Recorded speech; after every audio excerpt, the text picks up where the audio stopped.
Good evening and a warm welcome to the Rushcliffe Borough Council's Governance Scrutiny Group meeting. I would like to remind everybody that the meeting is being live streamed on YouTube. A recording of the meeting will be available afterwards on the Council's YouTube channel. In addition, under the Local Authorities Executive Arrangements, Meetings and Access to Information, England Regulations 2012, other people may film, record, tweet or blog from this meeting. The use of any such images or sound recordings is not under the Council's control. May I start the meeting by introducing members of the group this evening. To my right, we have the Vice Chair, Councillor Gray. We have Councillors Healy, Councillor Stockwood, Councillor Shaw, Councillor Adair as members of the group. And I'm Devinder Verdi, who is Chairman of the Governance Scrutiny Group. And again, welcome to everybody this evening. I would also like to welcome our external guests in terms of Mr. David Hoos from Mazars, who's the Council's external auditor. Welcome this evening. And Mr. Gurpreet Dule from BDO, the Council's internal auditors who've joined us this evening in the Council chamber. Welcome. Before we move on, I would just like to take the opportunity to also express our thanks to the outgoing chairman, Councillor Francis Peri-Horan, who has done a sterling job and provided great leadership to the group over recent years, and just like to record a thank you to him for all his contribution and leadership of the group. Before we move on to the first item on the agenda, I've agreed to amend the order of two agenda items. So item number 9 of the agenda will now be considered before item number 8. As given the links to both internal and external audit, it will allow our external colleagues the opportunity to comment on item number 9. So we're going to have a little bit of a tweak on the agenda for those reasons. I'd also like to just acknowledge our officers in the meeting this evening. We have Peter Linford to my left, who is our Executive Manager Director of Finance and Corporate Services. We also have Sanjit Sil, who's our Monitoring Officer, Sarah Whitaker, who is our Financial Services Manager, and from Democratic Services we have Laura Webb and Helen Tambini. So welcome to our officers and staff for supporting the meeting this evening. We have a packed agenda this evening, so I'll move straight into our items. And could we have apologies for absence, Helen? Can you just record? Yes, Chair. Apologies have been received from Councillor Beardsall, Howitt and Sims. Thank you very much. Thank you, Helen. And do we have any declarations of interest from any of our members or members of the group?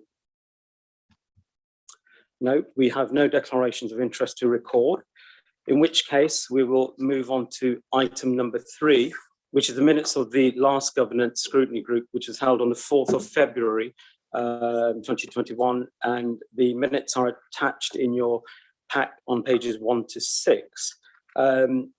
Do any of the members have any comments, observations or amendments that they wish to raise with the group?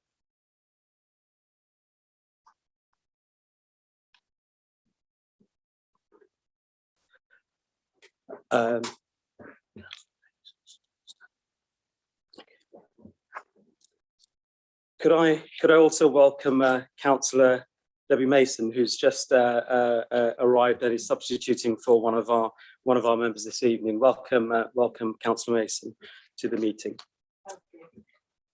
In terms of the minutes, I've not had any points raised or any inaccuracies that we need to record or amendments. So we can record those as accepted and note those, and I will sign those off during the meeting. So moving on, in terms of the agenda, item number 4, our first main substantive item. This is the external audit annual plan, which is on pages 7 to 46 in our papers. We have with us this evening David Moose, who's a partner at Mazars, and I will invite him shortly to come in and comment or provide any further comments in addition to the report which was submitted. Thank you for that. We also have the report from our Director of Finance, Peter, in terms of the executive report within our packs. So, Peter, unless you want to make any comments, do you want to highlight anything in the report? No, I will not steal David's thunder, so I will let him talk through the report. Thank you. Thank you. So just before we move into your comments, David, obviously this particular item, we will be hopefully going through and taking questions on the approach to our external audit with regards to the final accounts process and the approach to value for money, which are the key sort of areas of focus, I think. I would ask you, therefore, please to give us a summary or raise any particular points that you want to in terms of the approach and the report which you have submitted. Thank you, Chair.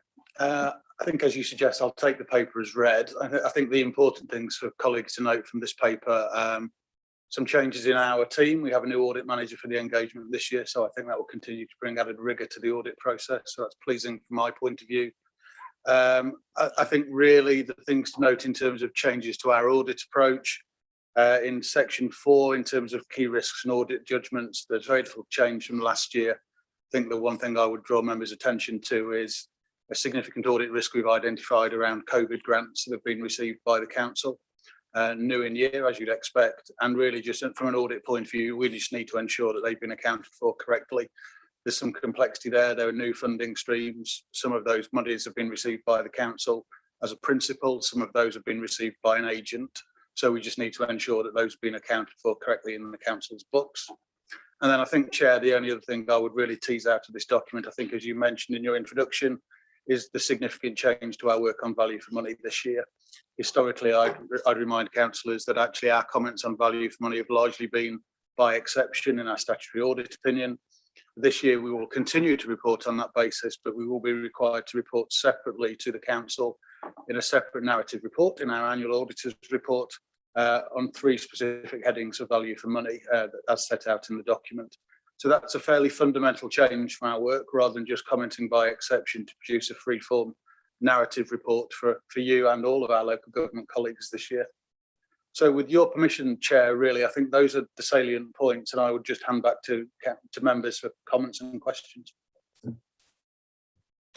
Thank you very much, David, and thank you for highlighting those key points. So I think, as you mentioned, the value for money approach is a significant deviation from the past, and it is a consistent one across, I think, all authorities. So I think that's the first thing to note. It's not necessarily in relation to just this authority, but I think I would ask our members and the group to raise any questions or ask any questions or comments on the submitted report. It was very comprehensive. David, thank you very much for that. But do we have any initial comments or clarifications that that group would like to raise? Councillor Stopwood. Thank you very much, Mr. Chairman, and I look forward to the year ahead with you, Chair. A couple of points that came through in the report for me was that we were looking at 60% increase in costs, and this was highlighted as something related to the unique situation, the COVID that we've been through, and that we are possibly looking at uncertainty disclosures statements in the reports that we receive coming forward. So looking to the future, is it the case that when the pandemic ends, the uncertainty disclosures will come to an end and the 60% increase in cost will come down again? Hopefully that as COVID ends, will these things go away? And my second point is, I did notice that, as highlighted by the auditor, that the risks were very similar to the risks identified last year and the year before. I think one of the risks is a mandatory risk. The first one regarding whether the officers are behaving correctly. The second one But the second one is about, well, there's one about pensions, and it comes up every single time. And ever since I've been on the council, and it's been a while now, it's always pensions. And these same risks keep coming up. Is there anything we could ever do to mitigate them to such an extent that they will stop coming up? And the same reports, and we'll move on to different items. So with regards to the 4 risks identified, COVID is one of them, and I was looking to understand if uncertainty disclosures and the increased costs were going to come to an end as COVID comes to an end, because I believe that hopefully we're dealing with the pandemic and the vaccination program will be very successful. And the other risks, although they keep coming up every year, is there anything we could ever do to mitigate them to such an extent that they will stop coming up? Thank you. Thank you, Councillor Stockwood. David, perhaps if I can ask you to come in on the comment on the pensions issue, which as Councillor Stockwood raises, has been there on a regular basis. So it'd be good to get your views on that, and perhaps on the fees issue. I'm not sure, Peter, if you want to perhaps come in at the right moment for a response on that. But if we can take the pension one first, David.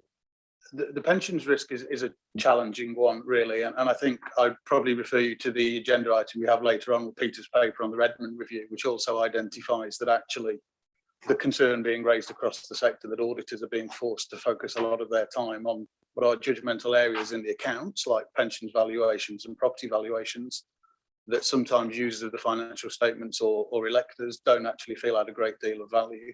So I think as accounting standards and auditing standards are written at the moment, Councillor, unfortunately, we will always continue to focus on the pension valuation because it's probably the biggest judgment in the accounts. It's completely out with your gift to control. It will come from an actuarial valuation, but that's why it's there as a significant risk. So there's no sign of that changing without legislation, unfortunately, without our regulators and the standard setters saying they don't consider that a significant risk anymore. Thank you, David.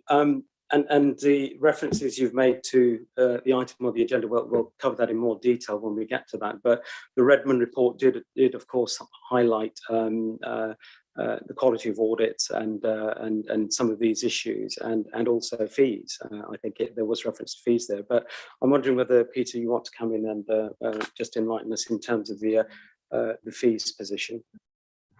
Well, the fees is hard to say because, well, we don't know how long COVID is going to be around, so and the legacy of COVID, so it's hard to predict that.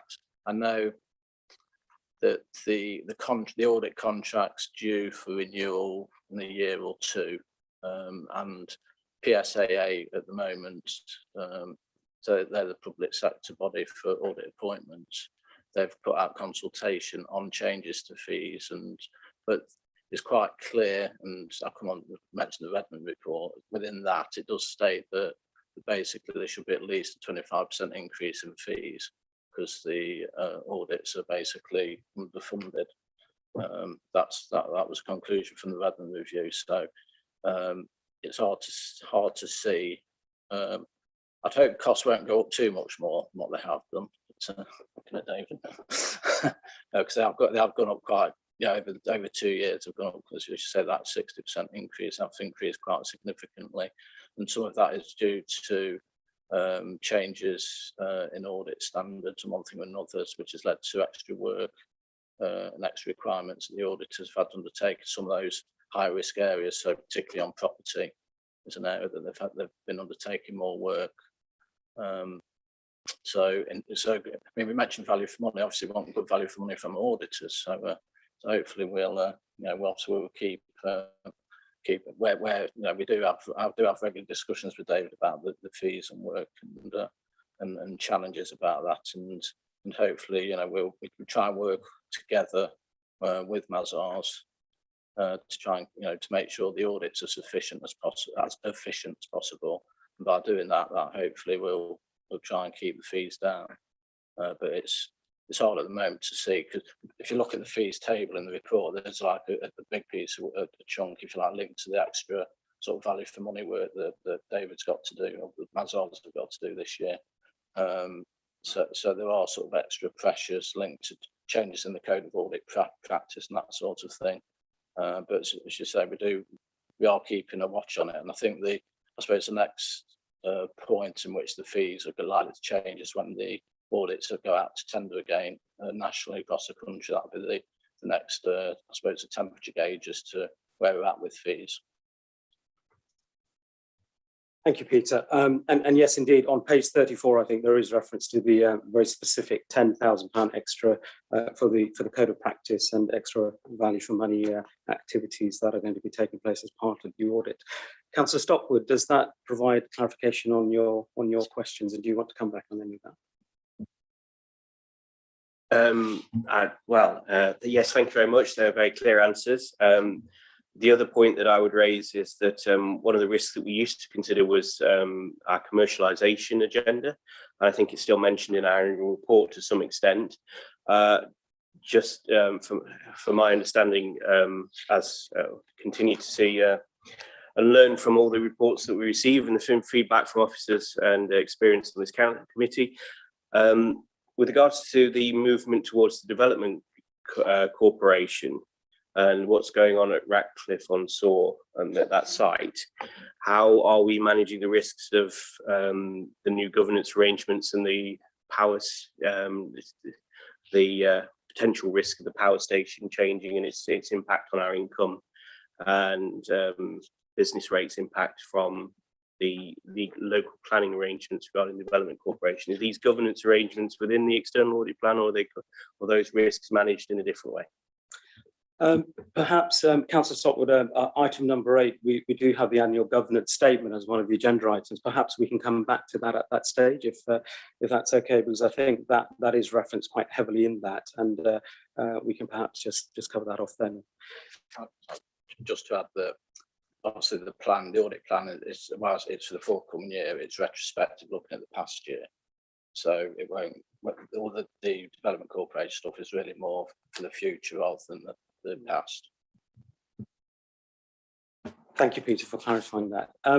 Do we have any further questions from the members in terms of our external audit approach? Silence at the moment. David, if I may ask a couple of quick questions from myself. On page 38 of the papers, there is reference to the trivial threshold for errors which are reported to this particular group, and the materiality of 2%, I think, of gross revenue, which at the moment I believe is about 818,000 or 0.818 million, as it states in the report. Just out of interest, has that varied very much over recent years? Both, of course, will in terms of our income and revenues as they change, but in terms of the threshold, or has that remained fairly consistent? No, those thresholds, Chair, are consistent year on year and consistent across all of our clients in the local government space. Okay, thank you, David. Okay, if there are no further questions, then thank you very much, David, to yourself and the team at Mazars for submitting the report and outlining the approach. If there are no further questions, we are asked to recommendation being that the group accept the external audit plan. So unless there are any further clarifications, questions, or points that need to be raised, we can note that as having been discussed, noted, and agreed. Thank you very much. If we move on then to item number 8, sorry, not item number 5 even, internal audit progress report. So I think items number 5, 6 and 7 will have some interlinks and dependencies and overlap. So item 6 is our internal audit annual report, and the annual fraud report, which is item number 7. So we may end up, I think, covering elements of each of those as we work through these 3 items. But if we start with item number 5, then we have Gurpreet Dule, who's the senior manager at BDO, our internal auditors, who I'll invite in a moment to raise any issues or points within the report. But the internal audit report, of course, it will highlight the work undertaken, and it highlights any management actions and the annual my apologies, I'm on to item number 6. I do apologise. In terms of the internal audit programme and recommendations on the completed audit so far. So Gurpreet, can I ask you to just summarise or raise any points you want in terms of where we are with the programme? Cool, thank you. So for the internal audit progress report, you can see there are 4 reports from the 2020-2021 year. Pest and dog control, recruitment and retention. We did some work around the grants that were paid out in early COVID around the small business grants, as well as some of the discretionary grants that went out after, and a review around cyber security as well. And also you mentioned the fraud report, which I may touch on, but there's a separate item on that. So those 4 reports, which are now finalised, and there's a summary in here for those in terms of opinions, completes our 2020-2021 programme of work in full. And obviously, hence following this paper is our annual opinion. So going over to the page, which I think is page 59 of your packs, it just summarises the opinions on those. So a pretty positive position on each of these. So there's moderate assurance across the pest and dog control and recruitment and retention reports, and then substantial, which is our highest opinion, around cyber and the COVID-19 grants work that we had done. Following that, then it's just a summary of the findings across the moderate and the substantial reports. So happy to take any particular questions, but like I said, broadly we're particularly positive around the final 2 reports. On pest and dog controls, a few areas where we felt there were improvements that could be made, particularly around reporting and capturing more so KPIs and key performance indicators around customer satisfaction, and some elements around reconciliations between the different systems that are used by the team to make sure the data is accurate, but nothing significant there. And recruitment and retention as well, again, broadly content with how things are working, but some findings around the people strategy action plan, which has recently been refreshed and approved by the senior management, the executive management team at the council, and that's going to be started to be rolled out, I think, from well, it has started to be rolled out from May onwards, and it's just about making sure that that's fully implemented. So and then also it gives you a summary of the fraud report, which we'll probably pick up separately. So happy to take any particular questions on those, but I'll briefly just summarize what is page 62 of your packs. So the first table is a summary of the work for 2020-2021, which all the work is complete for, and we'll see the opinion in a moment. And then the following table at the bottom of page 58 just gives you a quick preview of the current year that we're in now, so 2021-22. You've previously approved the audit plan for that, but it's just to demonstrate that we're making progress with this one. The fraud report, which has come to this committee, is complete, and for the others, we've got timing set out, and you'll see the target governance scrutiny group meeting that we're hoping to submit those to, and hopefully to be in a similar position next year where we've completed the plan in a timely manner. So happy to take any questions on the progress report. Thank you very much, Gurpreet, for that summary and highlighting the key points. And it is good to know that despite COVID, I think progress on the internal audit has been very good, and we've completed 100% obviously of the 2021 audit. And I think 2021, as you said, the fraud report we'll get on to under item number 7. So thank you very much for that summary. Do we have any questions or clarifications from members that they wish to answer for us?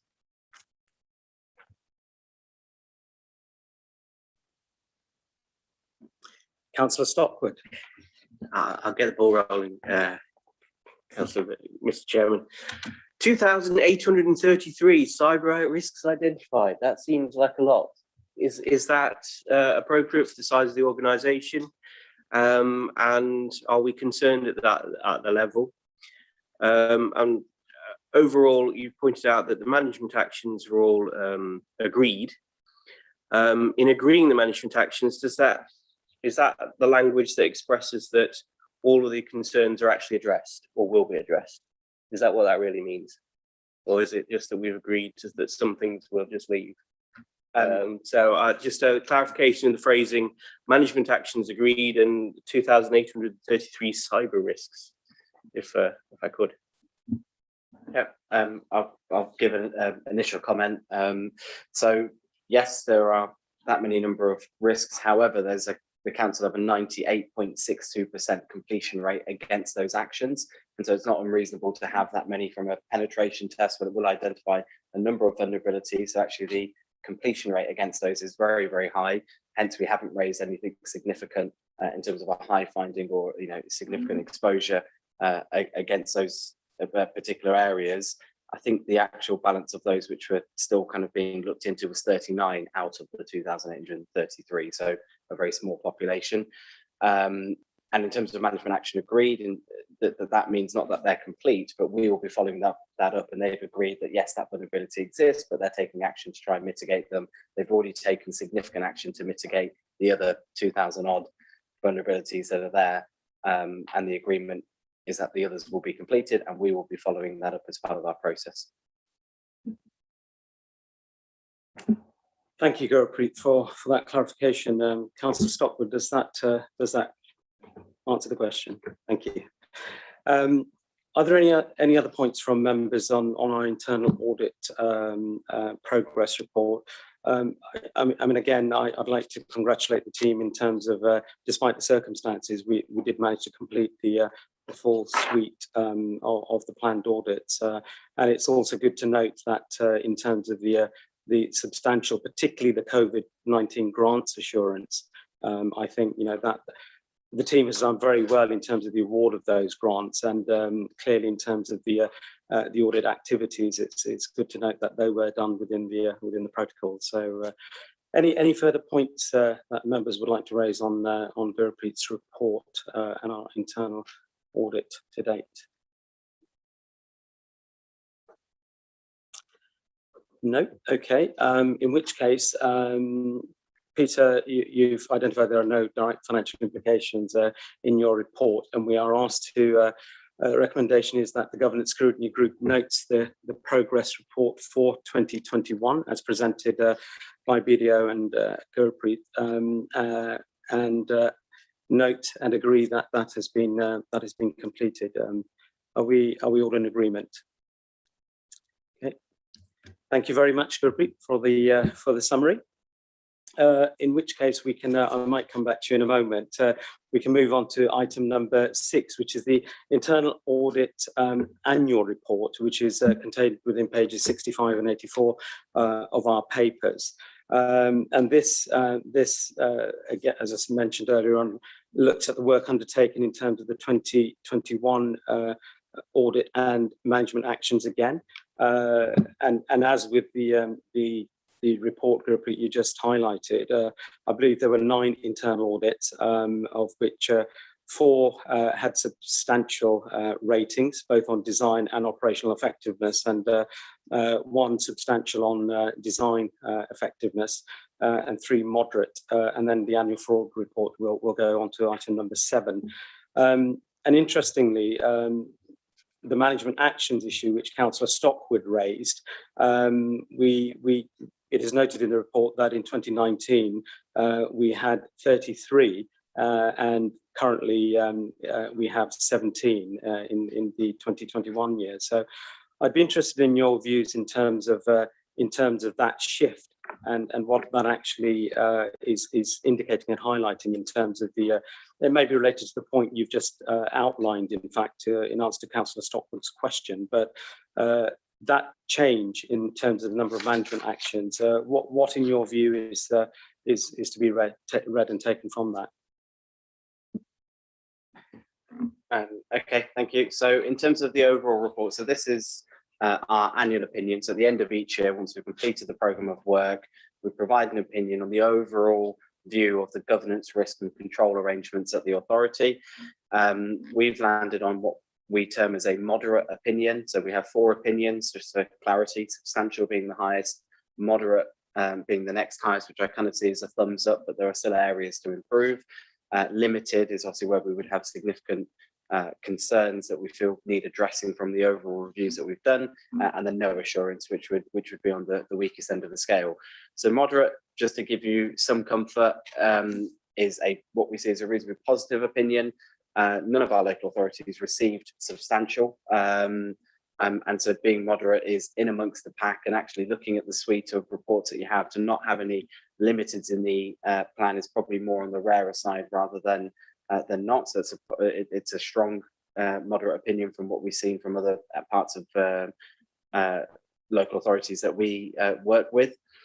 So the first few pages just summarise the reasonings behind that. And obviously we also take into account the work of external audit if there are any concerns coming from there, the financial position of the authority, if there are any other kind of concerns from others raised, as well as the work that we've done. And none of that to us indicates a difference to the moderate opinion that we've landed on. After that, we just summarise the review of work. And I think maybe it's worth also looking at what I think is page 80, is on 80 on mine of your packs, which kind of compares ourselves being the first year and obviously our predecessors in terms of number of recommendations. Only because it could be read into that actually we've raised more what may appear to be medium than previous. But I think that in part just comes with a different, fresh pair of eyes looking at some of the areas that we've looked into. We don't see that as a decline necessarily in the control environment.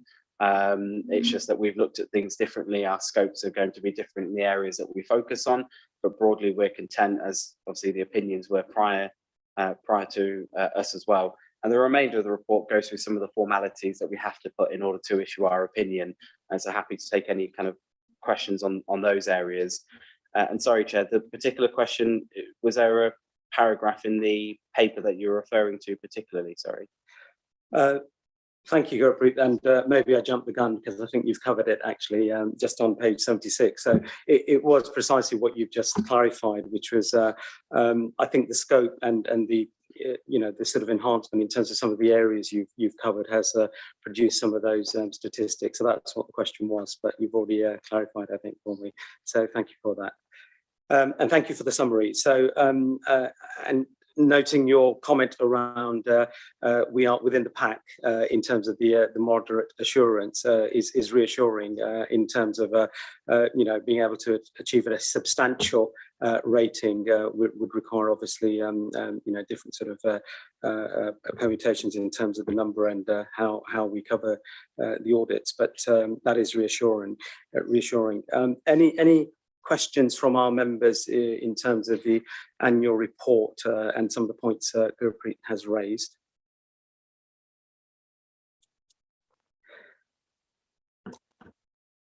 Peter, do you want to add anything further to Gurpreet's comments in terms of where we reach with that, report? I'll just say it's a positive report, and we shouldn't forget it has been an extremely challenging year, both officers, auditors, everyone, in terms, but particularly it's been challenging, maintaining our services, obviously dealing with the various risks and challenges that we've had to deal with, which are covered in the annual governance statement when we can come on to talk about that. And it's great credit. We've managed to work with the auditors, both external and internal, and still, get on with the job in what has been a difficult time.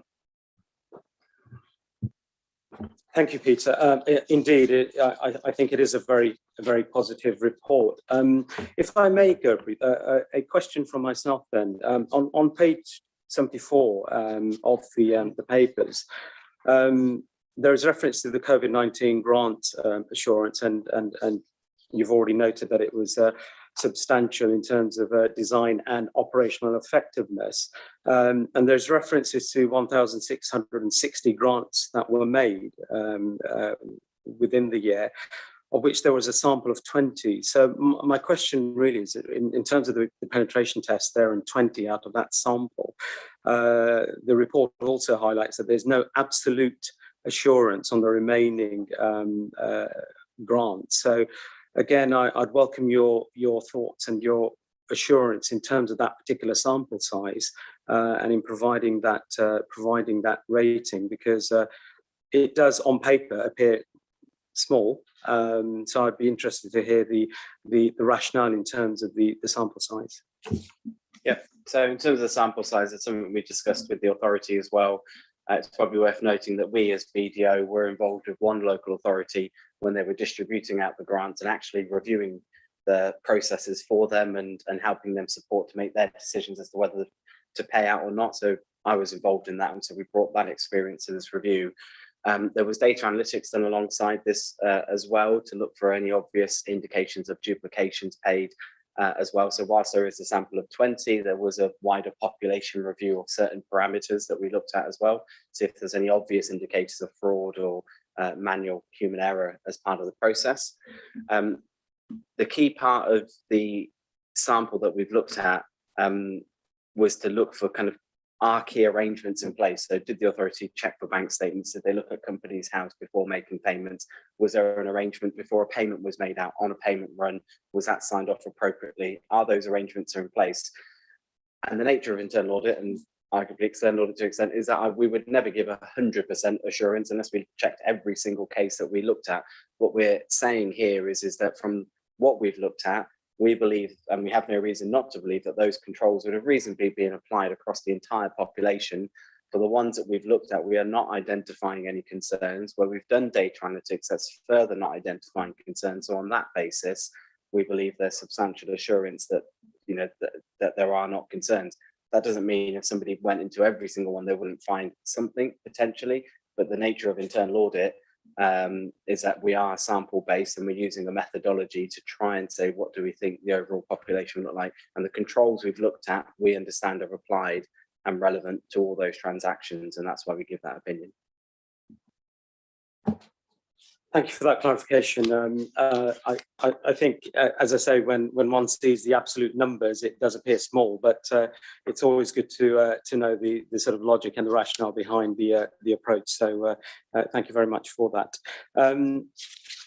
Are there any further questions from members on Gurpreet's report? Otherwise, we can look at our recommendation in terms of this particular item. We're asked to note the internal audit annual report in relation to 2021. Councillor Gray, my apologies, I couldn't see. You're out of sight to my right, so please do go ahead. So looking at the overall opinion for the year and being made up of the individual audits, are the audits weighted in any way? So, for example, if we'd have got a terrible rating for pest and dog control, but a great rating for our main financial systems or vice versa, would those audits carry equal weight? There's no scientific answer to this. Some firms do use a more scientific approach with scoring systems, etc. Most don't, from my experience. BDO don't apply that, so it is a judgment. In that particular example, if you had something like pest and dog control, that it's highly likely there wouldn't be equal weight amongst different reviews, because if there was something like main financial systems, which governs the financial arrangements of the organisation, millions of pounds going through that, it fundamentally underpins the operation of an organisation. And we found that that was substantially not working appropriately, versus pest and dog control, as important as it is, a service of a certain finite amount of income, unless there was fraud, error, management override, or something that spoke to the wider culture of the organisation. If we can isolate something, there wouldn't be equal weight, but it is a judgment. So an answer, no, there's not equal weight necessarily between different reviews, but it's a judgment that we apply with our experience as to which ones give us more concern. And an example would be main financial systems. If we had significant concerns across that, which we don't, then that might be something that, you know, we'd speak to our external audit colleagues about, and to Peter and others to consider what does that mean for the overall opinion. So just to add and link to that, there is, in a way, there is an implicit scoring system, I guess, because some systems we do look at more regularly than others. So some might be once every 3 years, some might be once every 2 years, some every year. So the fact that the accounting system is an annual review. Thank you, Peter, and thank you, Gurpreet, on responding. Councillor Gray, does that provide the clarification you were seeking? Yes, thanks very much. Great explanation. Okay, are there any further hands up? Because I think Councillor Gray is out of sight, but if there are no other points to raise, then I will go back to the recommendation from our from Peter in terms of his executive summary. So it is recommended that the Governance Scrutiny Group notes the internal audit's annual report in relation to 2021. We have discussed and asked some questions and noted the report. So if we can record the acceptance of that report in today's meeting. Councillor Shaw. Okay, thank you. Okay, I think we're doing very well, despite the fact Peter gave us a packed agenda. I think the reports must be very comprehensive and covering all the clarifications. So let's move on. So as part of this grouping of the internal audit process, we have item number 7, which is the annual fraud report, which Gurpreet referred to earlier on. So this particular report, and I won't steal Gurpreet's thunder as I did previously, other than to say it summarises obviously the incidents of fraud and fraud prevention in terms of the 2021 audit. And just to highlight that the report did note that the council has no significant areas of concern. But Gurpreet, if I can ask you to once again just summarise or raise any key points or clarifications in terms of that report. Yeah, so I think it summarises well in the progress report, which comes up earlier, which I'll talk to, but obviously it summarises this report as well. So there were no allegations of fraud during the year to our knowledge. There's been no whistleblowing concerns raised during the year as well, which obviously always a good start point for looking at when you're reflecting back on the year in terms of what's happened. We've obviously also done the grant testing work that we've mentioned about some of the early money that was given out by the authority. That doesn't take away from other work that would be done by external audit and others at later points. It's probably also worth reflecting on NFI, so National Fraud Initiative exercises that are going on. There's one around single person discount, which I know is more of a national issue, as well as with many local authorities. And in December 2020, there were results that were published around that, which was set out in the report, which identified 721 cases. 591 of those were investigated. 81 of those are cases where the discount was removed. So it shows that those kind of national exercises are taking place, the authority engaged in them, and the activities being undertaken. And we as BDO, as part of our internal audit plan, delivered a counter fraud training session with the authority back in February. That also involved delivering the training about what counter fraud means to authority and the policy, but also surveying staff as part of that. And there's some quite positive outcomes in terms of members of staff sometimes just knowing some of the key things about what is the policy. Are you aware of the policy? If there was a fraud, would you know who to report it to? Would you know what action to take? And the document sets out some of the outcomes from that as well. So other than that, I don't have anything particular else to add, Chair, and have to take any questions along with Pete. Thank you, Gurpreet, for the summary. Do we have any questions on the annual fraud report from members? Councillor Stockwood. Thank you very much. In paragraph 4.17, I think it says, due to COVID-19, no data has been available from the DWP at the time of this report. So it's explaining that, as I understand it, that the DWP have taken control of housing benefit investigation, fraud investigations, and they provide a system that allows us, the local authority, to monitor and see the data, but we currently have no data actually being provided. So what is the risks to us of no data being provided? Is it that a problem could be building up that we don't know about, or and when the data is provided, I mean, does that will that lead to a trigger another report, or issues are identified? How will the issues, any issues identified in that data, be scrutinised or be brought to the attention of council? I find it curious that we're considering a report that says they've got no data. It's based on not actually having the data to report on. So I'll just do a little bit more understanding around 417, if we could.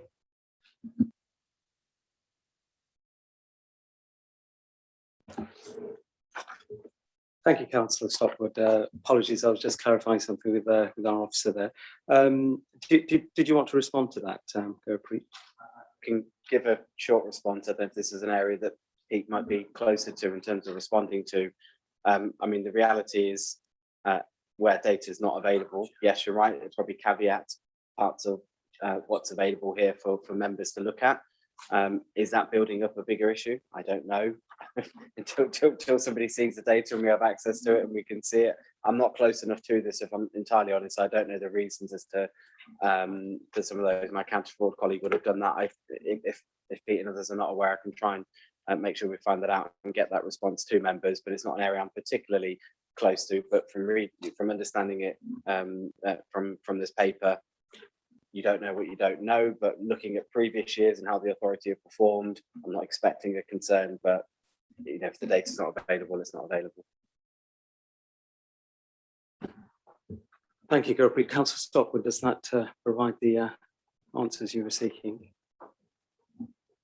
Well, I'm just asking questions about level of risk and is there a risk and what are we doing to mitigate it? Perhaps if in future the data becomes available, it could be an update for the report could be shared with councillors, either via a briefing note or some other method of communication with councillors, just to be able to see that the trend is on. If the data is on trend, then it's a very minor issue to report that, and if it's something that becomes a problem, perhaps the officer could just report on how off-trend data will be addressed through management actions. I think is the phrase used. Thanks. Peter, did you want to come out? Yeah, just to be clear, it's not for the want of trying to get the data. It's just unfortunate the DWP have had a lot of other issues to deal with, as you can imagine, linked to COVID. So they've got all hands to the pump dealing with COVID issues at the moment. So, but as soon as we get, I mean, if nothing else, when you get this report next year, hopefully we'll have the information. So I think that might be as optimistic as we can be on it. Thank you, Peter. Thank you for clarifying. We do try, and we are trying to get the data. But Councillor Stockwood, I think, is a very valid point to raise in terms of how that may or may not impact on the report. Do we have any further questions from members on the annual fraud report? Councillor Gray, I did see your hand up this time. It's not bad. You knew that one was coming. So in the start of the document, we discuss how the greatest areas of perceived fraud risk remain unchanged from previous years, which is procurement and council tax single person discount. In the rest of the report, we don't really discuss the risk of procurement fraud. I noticed there is a government report which puts a rather wide estimate on the value of this to the country of between 275 million and 2.75 billion pounds. From discussions with Peter, I understand that this perhaps isn't a very large risk for us here at Rushcliffe, but I think since it's one of the largest perceived risks, could you just talk to it quickly, please? It is a particular risk, I guess, particularly over the last 12 months, and it's an area that we're concerned about, not because of any particular information at this authority, but just what's happening nationally, whether that's things around contract splitting, where people try and get procurement arrangements and avoid thresholds to get quotes, etc. Whether it's around the speed and nature of procurement during COVID and the impact that they may have had around decision making, checking conflicts of interest. Are there any connections with individuals and those people who may have been procured to provide services, and whether everything occurred? So that this is clearly a national issue, and for that reason, it's in our 2021-22 programme of work, and so it's an area that internal audit will be doing a full review on as part of this year's audit programme.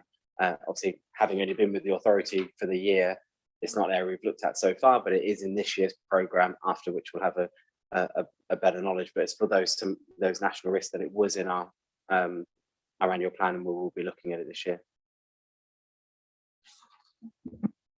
Did you want to come back on that, Councillor Gray? No, again, great response. Thank you.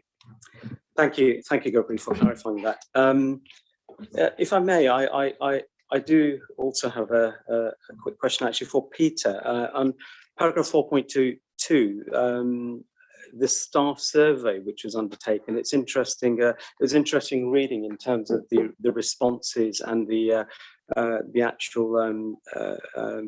I think 67%, if I remember, in terms of the survey that was undertaken, was very, very positive in terms of those responses. So I think that obviously also helps in terms of the sort of staff awareness or training which is undertaken in the detection of fraud and general awareness of what our staff are looking for. So do you want to comment on that, Peter? Because I think that was really, for me, that was reassuring, I think.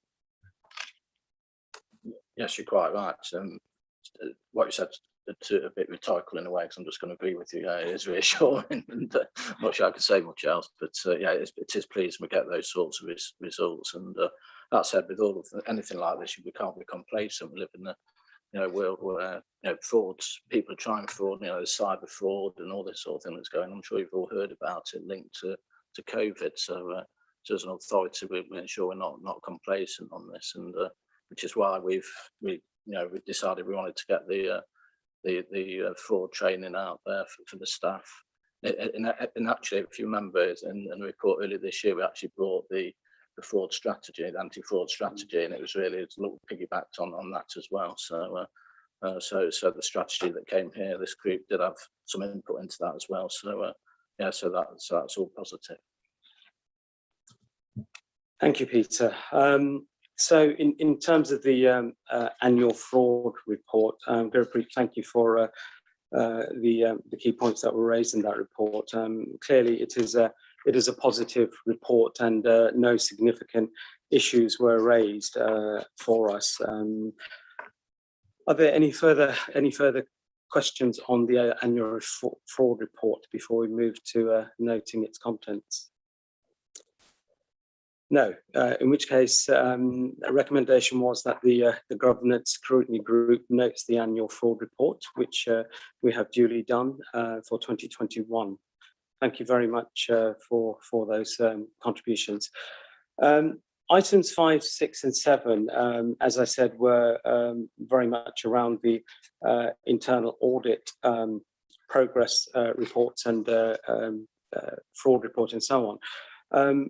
I did say at the beginning of the meeting that I'd like to stop around a couple of the agenda items, namely the Redmond review of public sector audit, which was originally item number 9. But I'd like to cover that now with our auditor still in the room, to just take part in the discussion and debate around this report. And I'll invite Peter in a moment to come in and summarise the key points. But it's obviously an independent review which looked into the oversight of local audit and transparency and financial reporting. And Sir Tony Redmond, I think at July 29 in the report, Peter, it stated was commissioned to undertake this report. And clearly there is a varied approach to local audit. And I believe 40% of the audits were late in 2018-19. I'm not sure, I didn't know that was allowed actually, but quite an astonishing figure when I read that. And there are issues around procurement and effectiveness of the process. So Peter, perhaps you want to maybe just enhance on some of those points for us and share what the key findings were before we open it up to discussion. So just for clarity for councillors, that's page 121 in the pack we've now moved to, and then we'll revert back to the previous item after this. You're quite right what you said. Actually, the 40%, I think last year, the 1920 audit, it was 60%. So So even, I think if colleagues might want to correct me on that, but I think it did actually worsen. David? No, I think that's right, Peter. I think that the last statistic I had was that there were 120 sets of council accounts still not signed off by the end of March, so a year after the year end. So, but which leads me into, I suppose, this report really, that and to Tony Redmond when he did this report. I suppose it is fairly critical in a way, although it is supposed to be, it is a constructive report in terms of where it's trying to get the audit and accounting world as a result of it. And some of the headlines, the rhetoric's been about things like, audit is broken and things like that. Those sorts of headlines have been moved. I think video, actually, that was a headline picked up in the, I was looking on the internet earlier. So hopefully it's not broken. It might be slightly fractured, but not necessarily broken from our perspective anyway. But there were some, I suppose there are some, in a way, some quite damning conclusions when you read through this, and obviously we need to, we all want to, it's good that we have good audit, it's good for governance, in terms of protecting the public purse and the stewardship of council tax and etc. It is important we do have a good audit, and whilst it can be challenging for us, we recognise it is an important thing. What I will do, I'm going to just move on to Appendix A and pick out some of the more salient points. So that's on page 126. I'll just take you to that. Now, when you go through this, so the Appendix A is the MHCLG's response to the Redmond review, and this is I've sort of lifted this really in terms of their views on the various recommendations, and these came out fairly recently. So say that there are many big issues for the sector which will require probably statutory change or further national guidance. So to a degree, our ability to do anything is somewhat limited, and we are in the hands of the various professional bodies in terms of some of the recommendations, and you'll pick that up as you look at the progress updates in the columns on Appendix A. The themed areas of recommendation which focus on improving market stability, strengthening the system of audit regulation, enhancing the audit function, improving transparency of local authority accounts, and the function of audit for smaller bodies. So those of you that have particularly involved with parish councils, you'll probably be quite interested in that aspect of it. But obviously that aspect doesn't really affect Rushcliffe. One other thing I will apologise for, I suppose I'm apologising on behalf of MHCLG in this regard, but there's lots of acronyms in this in the appendix, so apologies for that. And unfortunately, I think that's the nature of local government. I'm just going to touch on some of the I perceive some of the more key recommendations. So on page 126, you've got recommendation 5. The requirement that the auditors do have requisite skills, and again it says there they're committed in terms of progress update. There's work in hand, but clearly for auditors to have requisite skills, it's about the actual recruitment market. What's it like? Can you actually attract the right people? And that is one of the issues I know we're having in finance and certainly across Nottinghamshire in the public sector. And I see David nodding, and it's an issue I think the auditors are also struggling with, to actually attract the right calibre of staff. The fee structure, recommendation 6 talks about the fee structure being revised.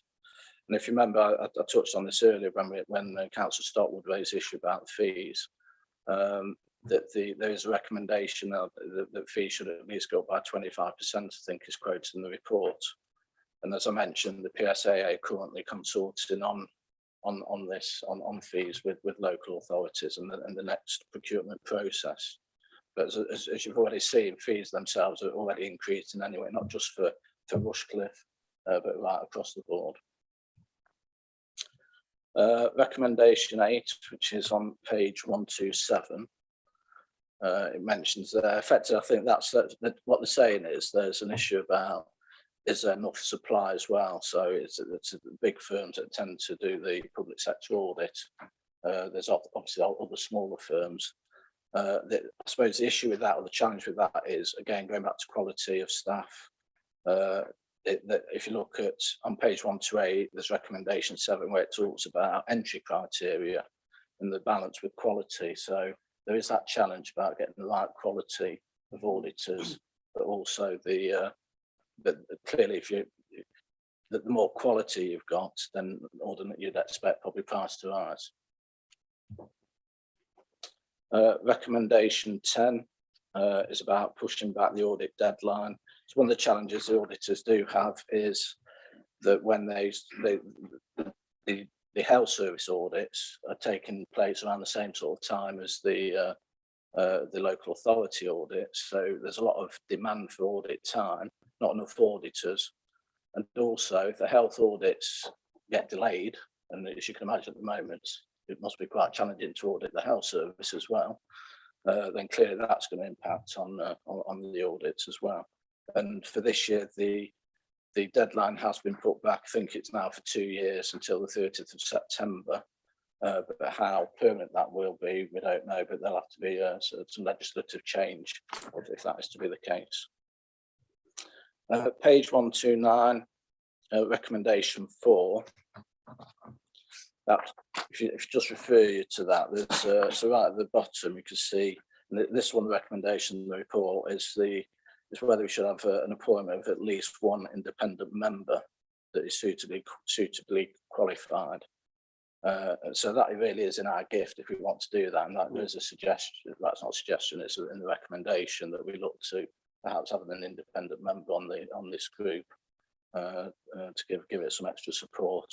But obviously, it's got to be at an appropriate level. And I know, for example, Newark and Sherwood, I think have just appointed, or in the process of appointing an independent member, and a couple of the other authorities that I think in Notts have also done it. And I don't know, David, if you've got any experience of independent members from your other audits, or Gurpreet, whether you want to add anything on that. Not as yet, Pete. I think it's an emerging issue, as you say, and I think certain authorities are starting to adopt it.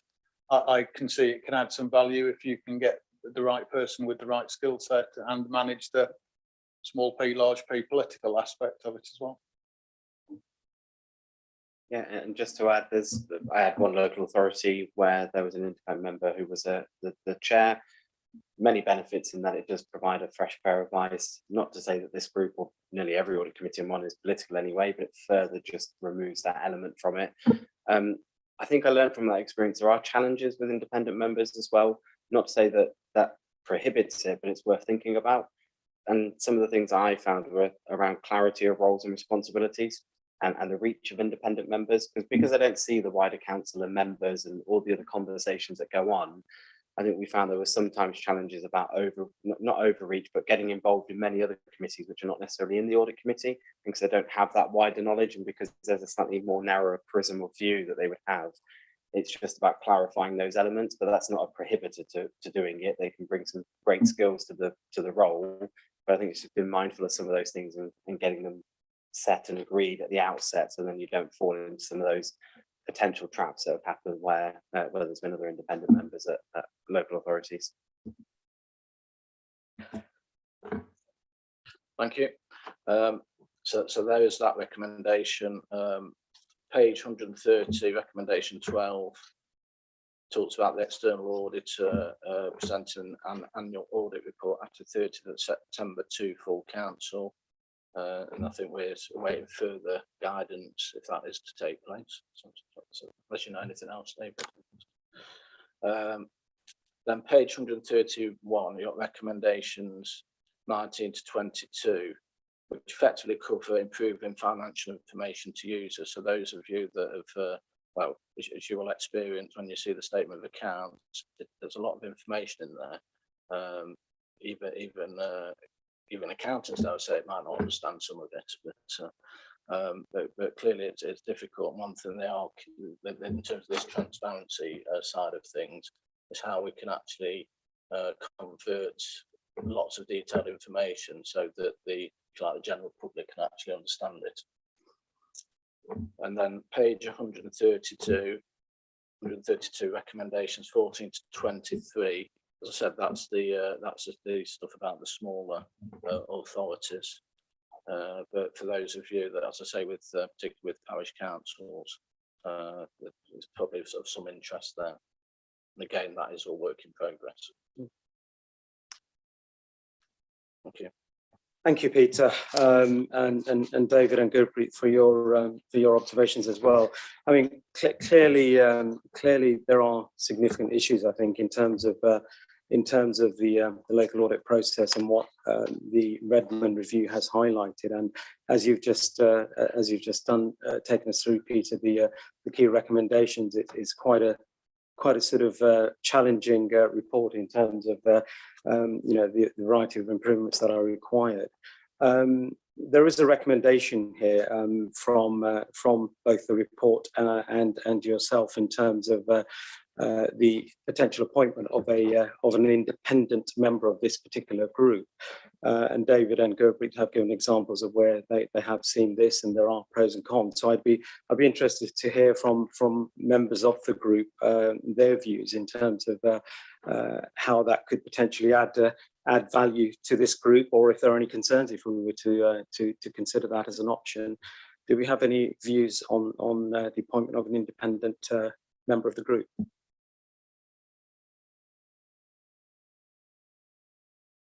Councillor Stockwood, I can see your hand coming up, so I'll preempt you. I think you want to make a comment.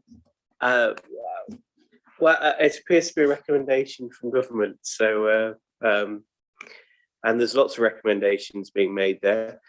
I'm not quite clear what benefits having an independent person with us. I wasn't aware that scrutiny was political to an extent. I don't even think we have pre-meetings anymore. So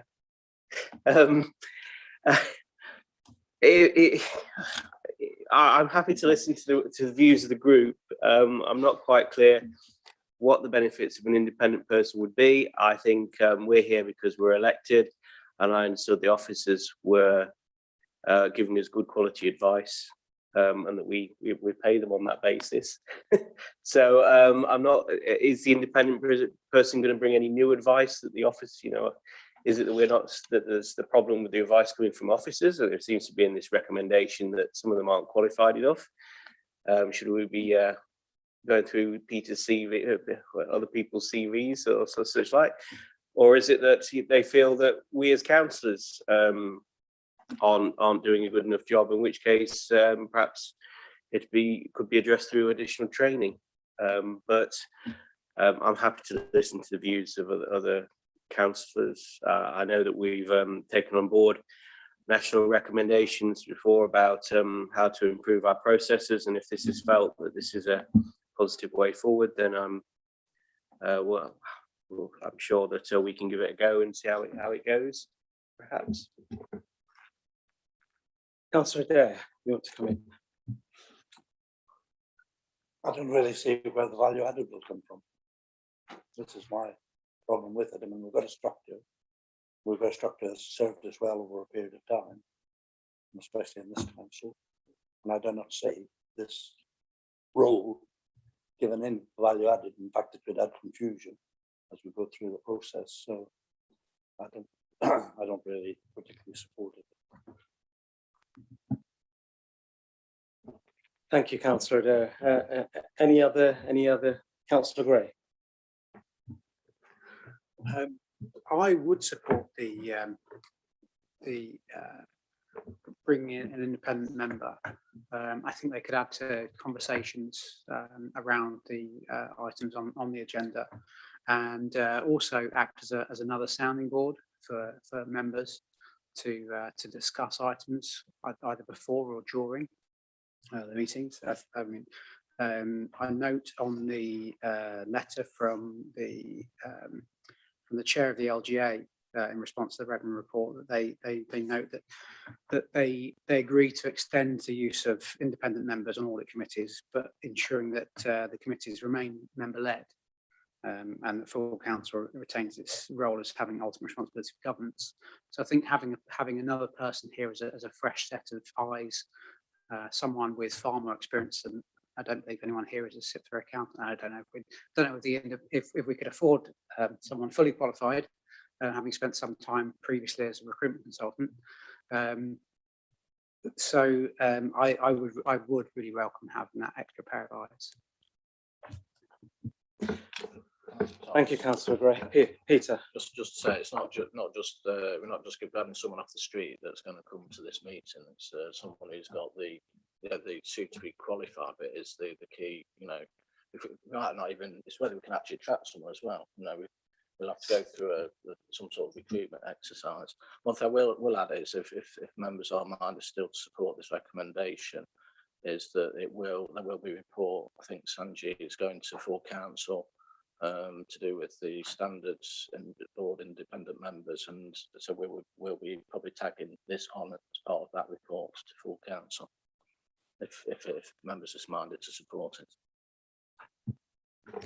Thank you, Peter. For Councillor Mason. Thank you. I can see both sides to this, that it could be. Who actually, I am new to this, who actually would choose who it would be? And would there be a contest? And would we choose who was going to be the independent, or would it be the officers? I think that's quite important.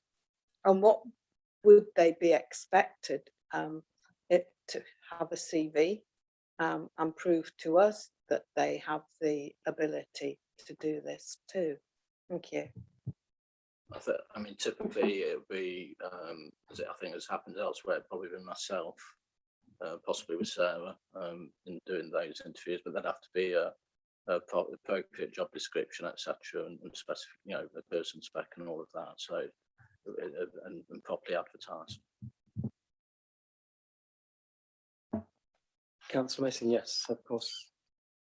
And also, what would be considered an independent person? Because it's difficult to find somebody perhaps in local government who is truly independent.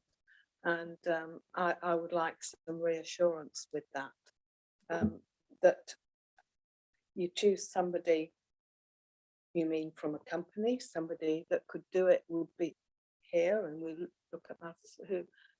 Who would that, what are the criteria for that? Thank you. That would have to, I mean, we haven't gone as far as resolving all of the issues surrounding the actual job, because I wanted to agree to the principle first. But clearly there's always going to be an issue about with anyone, I suppose, in terms of if there's any compromise, if that's what you're thinking. But clearly we want someone who is going to be like that independent person. Sanjay, I don't know if you want anything to add as MO. I suppose it can be likened in a way to the role of the Independent Personnel Standards Committee, although that's not a qualified appointment. But in terms of selecting and recruiting to that independent role, we do take into consideration things around their independence and how we might satisfy ourselves that they haven't got any affiliations with particular things or aren't following particular things that could impact on their impartiality and independence. This role would be different, very different, because it's a qualified person, but there is a process, I suppose, that we've got in terms of recruiting an independent person that we could build upon this role. Just to add really, the purpose of the person coming here is to support this group. You know, they're not there to have any sort of adverse sort of implications. It's just really to support them, particularly, I guess, because the nature of this group is a lot of the reports can be quite technical. And I know we do give you know, you mentioned training, you know, that there may be need for further training as well. It's something we do have to keep looking at, because it's and that sort of those recommendations about training both officers and councillors. You know, we need to make sure that the training is that people are being appropriately trained. Councillor Stockwood. looking at the constitutional changes that are going to full council, some of the changes to the planning committee have a sunset clause. I think they have the 12, they're going to be tried for 12 months and then reviewed. So perhaps this is something we could try. I think we're mid-year at the moment, or we've begun a year, and there might be an interview process. So if you could try it, perhaps a compromise solution would be that we try this for 12 to 18 months, so that you finish off the rest of this financial year and have a year, and then, but we don't commit to permanently changing the constitution to have a member on the committee as the additional person, but we have a sunset clause whereby we say, well, we'll give it a go. And perhaps that will have it as a compromise that we could get more universal support, maybe. I put forward that suggestion. Sorry, just to clarify, Councillor Stockwood, were you suggesting we go ahead now and then have a sunset clause, or at the end of this financial year, just to clarify? So I was suggesting that in any recommendation when we move forward, I was just that the recommendation is that it would be reviewed in perhaps 18 months, so that you've got the last of this financial year. You can have an interview process which may or may not be successful in the first round. You're in the middle of a financial year, you want to finish 1 year and then have a year of full year of seeing what value added comes from an independent person, and then you say, well, we review it and we commit then as to whether or not to make a permanent change to the constitution to allow an extra person to participate in the committee, which I think is, you know, I haven't said yet whether or not it's a voting member or non-voting member, but I presume he'll have some involvement in the committee. So perhaps some element of commitment to look at the and review the benefits of this action after we've tried it would perhaps be a compromise as to a way forward that might get some more support. I was perhaps suggesting. Councillor Adair. This person obviously is going to be, if you're talking about an independent person, it's got to be somebody of the caliber of our auditors, external or internal auditors. They're going to be independent qualifications to be able to advise. That will have a financial cost to the council, obviously. I don't know whether that's on a permanent basis or an irregular basis or a consultancy basis. And I think there's a lot more to this, because the value added at the end of the day, the council taxpayer will be asked to pay for it, and are we giving them value added for it? And I struggle to find that at the moment. I know it's there and other councils where maybe they haven't done as good a job as we do at Riskliff. And I think that also would it undermine the officers who look after our finances at the moment as well. So I think there's quite a lot of grey areas here that we need to really think about all the way through before we could say, because we've got an external auditor and we've already got an internal auditor. So how many auditors or independents do we actually need? I don't know. But I suppose really, if we refer back to the Redmond report, they're recommending that we should be having independent members on the audit committees. There's a perception of weakness, shall we say, in the. That's not, I don't think, any criticism of particular members as per se. It's just as much the fact that the topics that you look at can be so technical. So I think there is really that. I think that's where it's coming from. On the finance side, we do have a rate for independent members, which isn't going to bust the bank, but we might struggle to attract them. That's the only problem, which is only £320, which is quoted in the report. So there is an issue. In the first place, we'd have to advertise and see if we can get the right person. That would be the first hurdle. And going back to the issue about the sunset clause, clearly, if we felt if the person wasn't doing the job as we saw it, or as perceived, then a bit like an employee, we'd just say, well, we won't have that individual. Yeah, we'd be terminating the arrangements. Thank you, Peter. We've had a very interesting discussion and a debate on this, and clearly there are, I think, advantages and disadvantages. I think some of the key points made were around having an independent member, an independent member of this group. It would still need to be member-led, which I think goes without saying.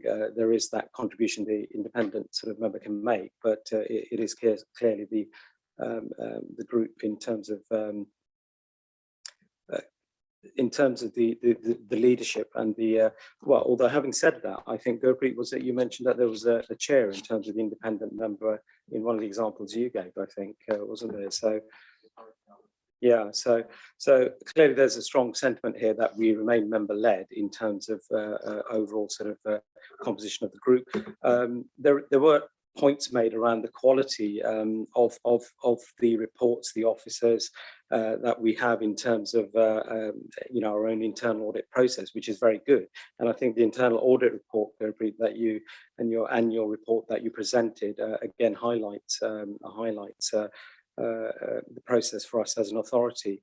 The appointments process, independence, clearly, I think that's going to be a very challenging one in terms of, I think, sentiment in terms of that process and how that can be, the integrity of that can be maintained. And I think we heard some points around there. And of course, there is an opportunity to, as Councillor Stockwood mentioned, possibly having a trial, having a sunset clause, just to see if it does add any value to this particular group. So, I mean, interestingly, the point around, you know, the overcapacity, if you like, of auditors, both our external, internal, and an independent member, in an authority which is, I think, at the moment fairly well run, and our internal audit procedures and reports evidence that. So, lots of different views, I think. I think in terms of the recommendation, we were asked to consider and discuss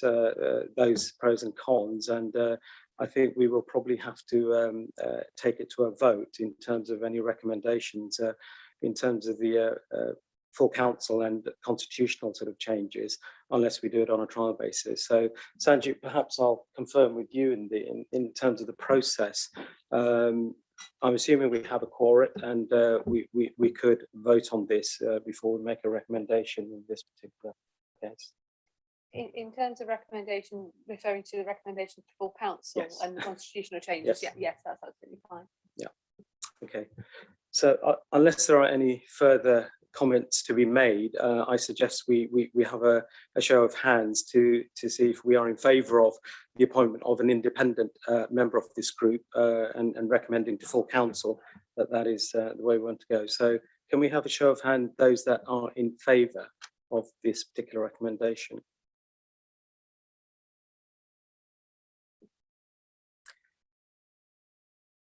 I think we have one in terms of the members here, Sanjit. So do we need to record that or no? Okay. Okay. Peter, you know, in terms of, I think some of the national sort of recommendations and the points you highlighted in the report, I think they are valid, but I think perhaps the group is feeling that the process here and the quality of information and reporting and so on possibly doesn't merit at the moment making that recommendation. So I'm not sure in terms of full council, does it go to full council again in terms of a standing item there, or will it be the recommendation of this group which will be discussed? I will, well, I will feed back to colleagues, and whether we recommend as part of the September report remains to be seen. Probably not.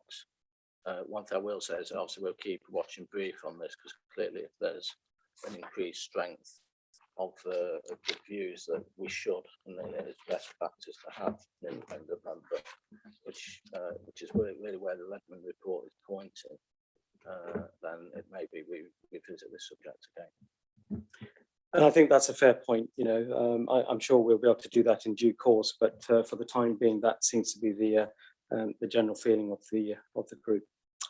Thank you, Councillor Gray. Yes. But they may have all abstained. Thank you for raising that. We can ask the question again, perhaps asking if there are any abstentions for those hands to show. But I made an assumption there that they were in favour with the hands down. So in favour of not the recommendation, that is. Okay. Thank you for that.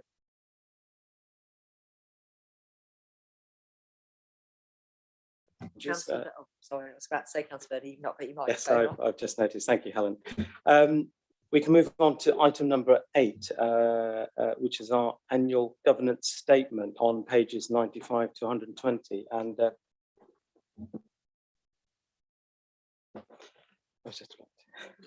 And just before we move on to that item, David and Gurpreet, thank you for your contributions. You're welcome to stay for the remainder of the meeting and listen and take part in terms of our annual governance statement discussions. But do feel free to leave if you want to. Thank you, Chair. With your permission, I'll certainly take my leave. Thank you. Thank you very much, and thank you for the presentations. Same, I have a bit of a drive, so I'll Thank you, excuse myself. Thank you very much. Thank you. Okay, if we move on to item number 8, our annual governance statement, as I said, pages 95 to 120. So the annual governance statement is is published alongside our statement of accounts, and it validates and discusses our structures around governance and arrangements with the overall governance function. Peter, can I ask you to perhaps take us through a summary or highlight any key points of the report? My apologies, Sarah, on this occasion. Sarah, can I ask you to take us through this particular item, please? Thank you, Chairman. Okay, so as you just mentioned, this is a standard statement that's in compliance with the accounts and audit regulations, and sections 1 to 3 detail the governance arrangements that are in place.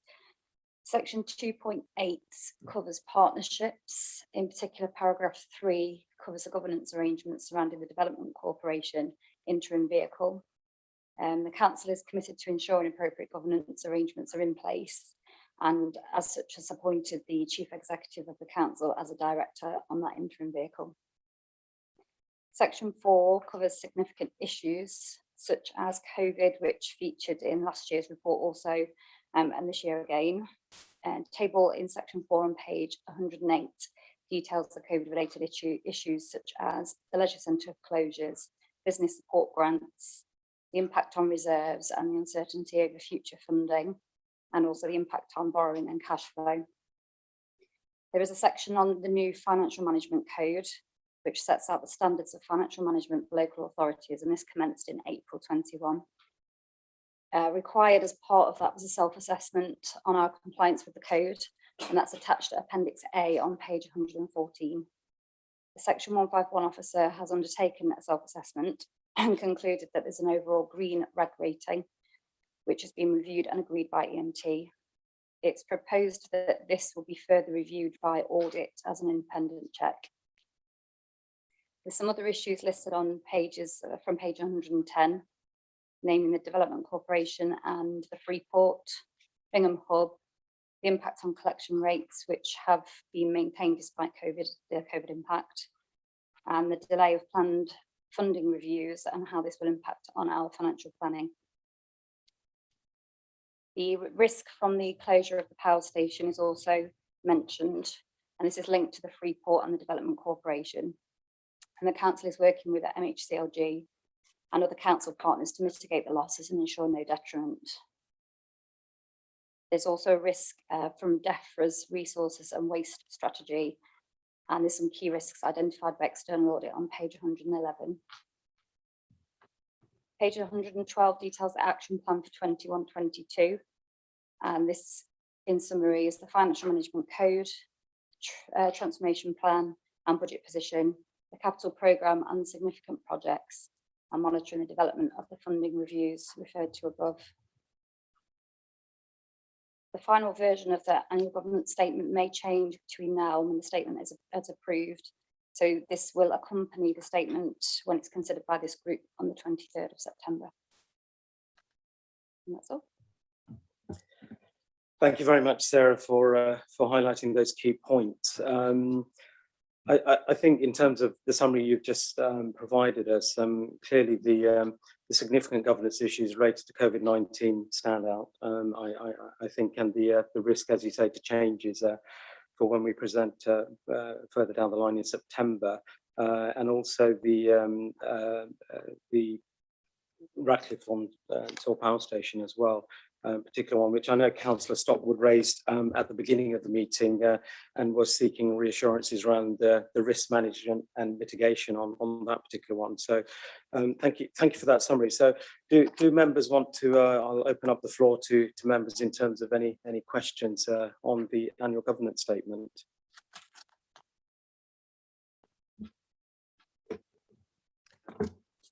No, silence. So, Sarah, if I may, sorry, did Councillor stop? No. Sarah, if I may, a couple of questions from me then. In terms of the Ratcliffe-on-Soar power station, decommissioning and so on, and I think we may have actually discussed this particular issue before in terms of the business rates, and I think it's a quarter of our business rates, I believe, at the moment, and the potential impact on our reserves and using the stabilisation, organisational stabilisation reserve and so on. What is the latest position on that in terms of the financial sort of reforecast, if they have been done? At the moment, the forecasts remain as they were at the last budget setting, but as I mentioned before, we are working with our partners and MHCLG on looking at how the Development Corporation and the Freeport will impact on those business rates to ensure that they do not impact us in a detrimental way. Okay, thank you. And I mean, nevertheless, it's very pleasing to note that the budget deficit originally forecast is now 2.63 budget efficiency, I think, in which case our 2-year deficit is 1.5 million now. So that's an improvement despite the concerns around the business rate. So that's very positive. The second question for me is actually, Peter, probably one for you, unless Sarah's able to pick up on this as well. And that is this self-assessment that we've undertaken. Now, clearly, that's been done by our Section 151, Peter, yourself, and it's been validated and approved by EMT. I'm just curious in terms of that particular self-assessment, which actually is very positive, clearly, and evidence in terms of what we have done and what we're planning to do. But in terms of the process, is there some form of, dare I use the word audit? We've had audit discussions quite a lot this evening, but is that accepted as our submission, or does it go through further scrutiny externally, for example, by a peer group? Well, as I said, it's easy to, not easy, but it does raise questions when you've marked yourself, shall we say, and give yourself top marks. So I can understand the point you're raising. So, which is why there is that in this report. I'm recommending a review by internal audit to get that degree of surety regarding the marks that we've given ourselves. So that, I suppose it's a bit like the analogy you could draw is, I suppose, with the schools, the way they were.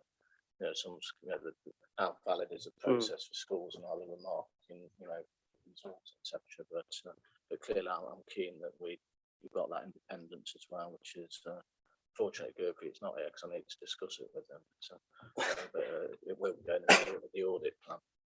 Yes, and I have noted the internal audit reference. I'm assuming there is nothing after that. Outside of the organisation or an internal audit process. No, well, I wouldn't plan spending any more resources on it than that. Okay. Thank you for that clarification. Any further comments on the annual governance statement from our members? No. Okay. In which case, the recommendation was for the group to.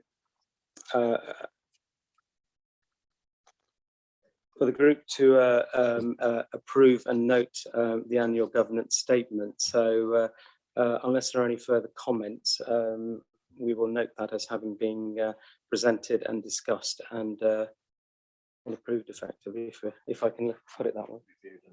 Approved, yes, that's what it is. Thank you. Going back to our original agenda then, I think we're on to item number 10, having covered the Redmond report. So This is the revisions to the council's constitution on pages 135 to 140. And I will ask our monitoring officer, Sanjit, to come in a moment. But clearly there are a number of areas, and I think the primary ones are really around the 6 months transitional period for the planning committee arrangements and the contract standing work revisions. But Sanjit, can I ask you to please take us through the table of revisions going to full council? Yes, thank you, Chair.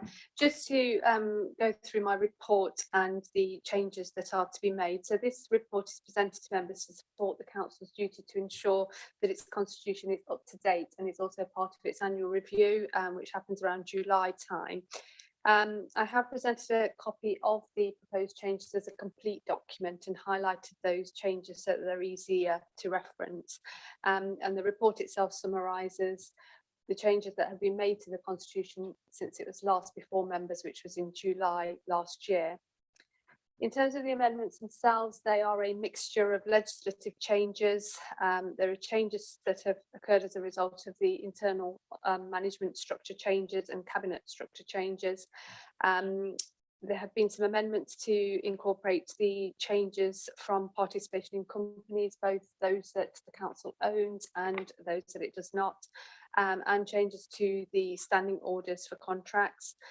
There was a member working group on the, who worked quite significantly on the Constitution in 2016, 2017, and a report went to full council in 2018, and they also made various recommendations around the accessibility of the document itself, making it easy to read, and also linking the document, so where it referenced certain things, that there were links that could take the reader straight to those. So also started to work on including some of those. Chair, as you've mentioned, the report also recommends the inclusion into the Constitution of some transitional provisions in relation to the revised model for planning committee.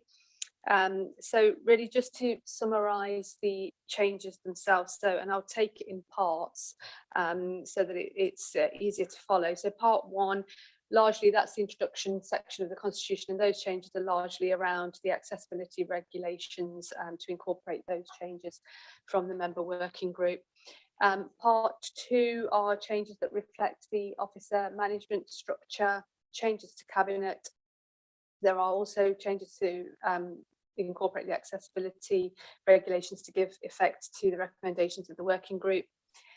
Part three has also been revised quite significantly, which is due to the changes to the management structure internally, so the delegations are okay, and also to incorporate the leader and chief executive's involvements in the Freeport and Development Corporation, and again some more changes to comply with the accessibility regulations.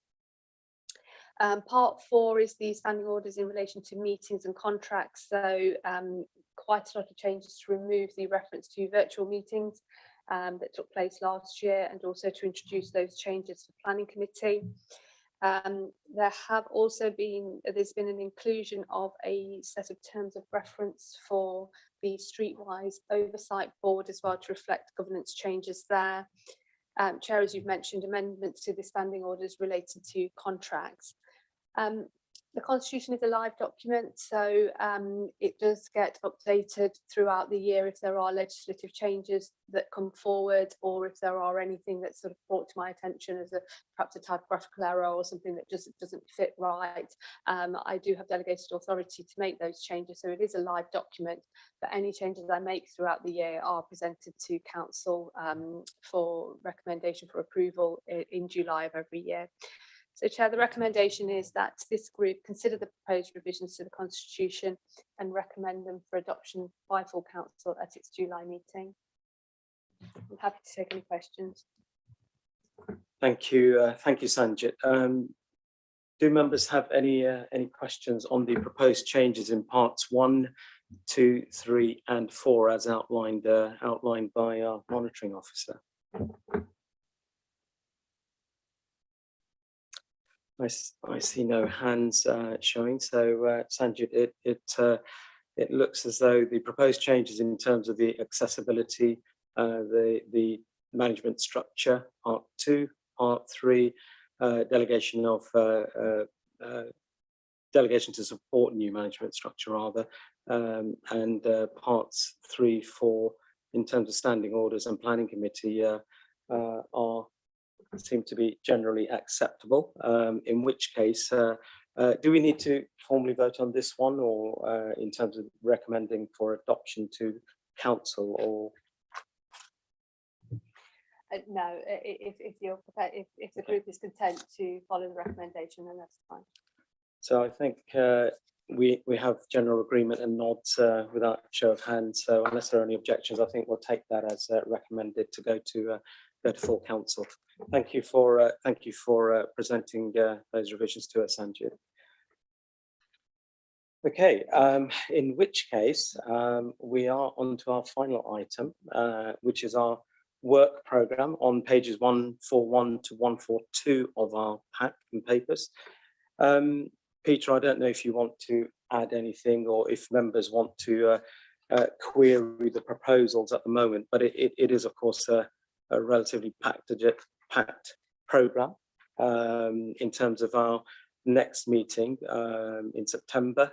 We have internal audit again with the progress report, treasury management outturn, asset investment management, risk, streetwise annual report, going concern report, and of course the next work programme. So November seems fairly light in terms of the other meetings, but are there any comments on the proposed programme, or any requests or suggestions for any additions? Councillor there.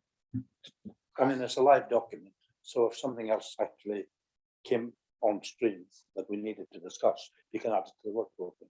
I mean, this is where you are at the moment, but in a month's time, someone could change, and that could change the September work program. That's correct, isn't it? Yeah. Okay. Yeah, that's correct. So just one thing I have noticed actually, although it does look a fairly busy programme in September. I've noticed the statement of accounts that should be going in September. And that's assuming that the audit's completed on time. So that will also be on the September agenda. I do hope it's completed, Peter. We don't want to become one of the 40%, do we? 60%. 60% actually in the previous years. So so that will be added on to September. Yeah, so that's coming off the November, isn't it? And not on November's at the moment. So it should be September's. Which makes our November meeting even lighter. So we might want to add some more. Well, I don't know. I think we might be recovering from September by the time we get to November. Okay. Any final comments on the work programme? Otherwise, as Councillor Adair says, it is a live document and it may be subject to changes. But Councillor Stotwood. Many of the items on the agenda on the work programme are recurring items. I think the new item is this streetwise annual report.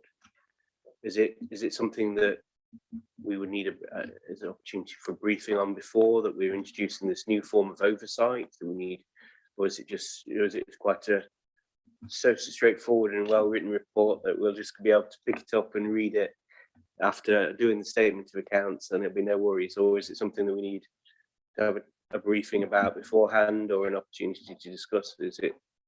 I don't think you'll need a briefing on it, no. It'd be Nigel Carter, I think, that will be coming to present the report. Okay, in which case, I think Peter will note the work programme, and of course we'll go back to it in future meetings. So that having been our last item, I think we can probably close the meeting there. So thank you to all our members for your attendance and your contributions and debate and considerations, and also to our officers and team for all the hard work and presentations in terms of the report. So with that, I think we can close the meeting, and I look